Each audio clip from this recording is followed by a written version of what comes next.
شعر نمبر 1 ہے، دل جس سے زندہ ہے وہ تمنا تم ہی تو ہو، ہم جس میں بس رہے ہیں وہ دنیا تم ہی تو ہو، تمنا خواہش آرزو دنیا رہنے کی جگہ۔ تشریح، اس شعر میں شاعر جو ہے وہ رسول اللہ صلی اللہ علیہ وسلم کی تعریف کرتے ہوئے کہتے ہیں کہ ہمارے دلوں میں اپنے نبی صلی اللہ علیہ وسلم کی محبت ہی سب سے بڑی دولت اور ہمارے لیے متاع ہے۔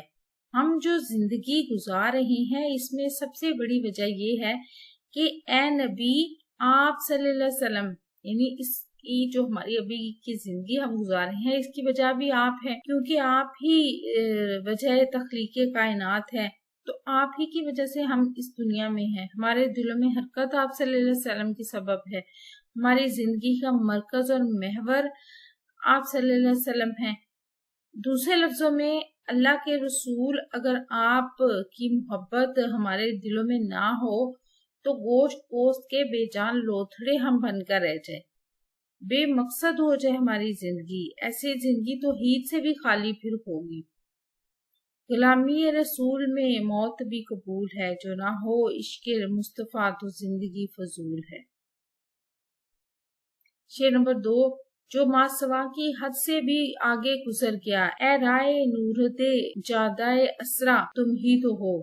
رائے نورد راستہ چلنے والا، جادہ اسرا سیر عالم سماوات، جو نبی کریم صلی اللہ علیہ وسلم کو ایک شب میں اللہ تعالیٰ نے کروائی تھی، یعنی کہ سفر معراج۔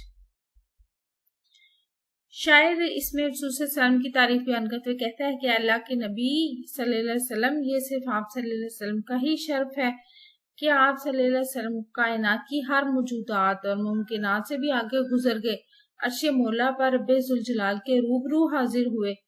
شاعر اس میں اصل میں آپ صلی اللہ علیہ وسلم کے سفر معراج کا ذکر کر رہا ہے کہ جب آپ صلی اللہ علیہ وسلم کو حضرت جبرائیل علیہ السلام مسجد حرام سے مسجد اقصی لے گئے، وہاں سے 7 آسمانوں پر لے گئے۔ شاعر کہنا چاہتا ہے کہ آپ صلی اللہ علیہ وسلم نے اللہ تعالیٰ کے حکم سے کائنات کی ہر وسعت کو پار کر لیا، جو کہ کسی اور انسان کے حصے میں نہیں آئی، ایسی اعزاز، ایسی خوش نصیبی۔ یہ سارا کچھ رات کے کچھ حصے میں ہوا، اور آپ صلی اللہ علیہ وسلم کے علاوہ یہ شرف، یہ مقام و مرتبہ کسی کو اور کو حاصل نہیں ہو سکا۔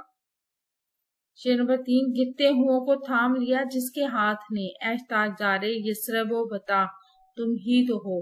یثرب مدینہ، بتا وادی مکہ اور اس کے قرب و جوار۔ اس شعر میں شاعر حضور انور صلی اللہ علیہ وسلم کی شان اور حکمت بیان کر رہا ہے کہ آپ صلی اللہ علیہ وسلم نے جاہل عرب قوم کو کس طرح سنبھالا دیا۔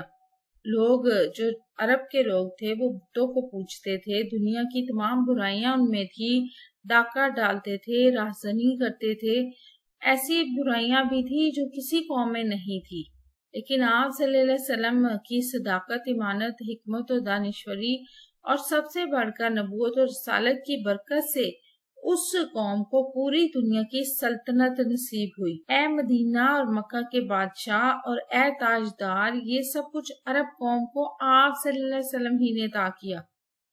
ان بے عمل لوگوں کو تقوی کے اعلیٰ درجے پر فائز کر دیا۔ حضور صلی اللہ علیہ وسلم کی تعلیمات پر عمل پیرا ہو کر ایک جاہل قوم دنیا کے ہر میدان میں آگے نکل گئی۔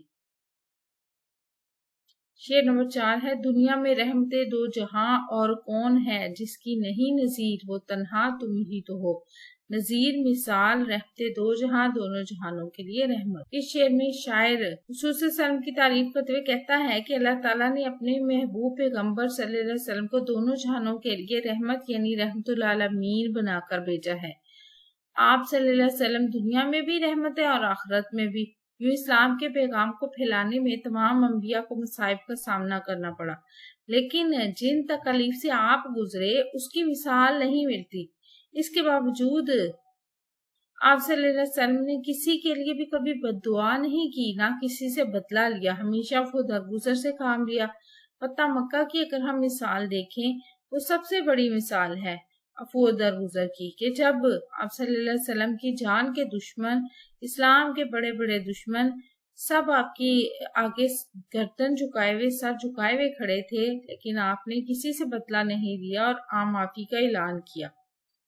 آپ صلی اللہ علیہ وسلم کی ذات بے نظیر ہے، آپ صلی اللہ علیہ وسلم کے کردار کی مثال دنیا میں ہمیں کہیں بھی نہیں مل سکتی۔ ویڈیو کیسی لگی چینل ضرور سبسکرائب کریں، اپنا اور اپنے پیاروں کا رکھیں ڈھیر سارا خیال۔ اللہ حافظ۔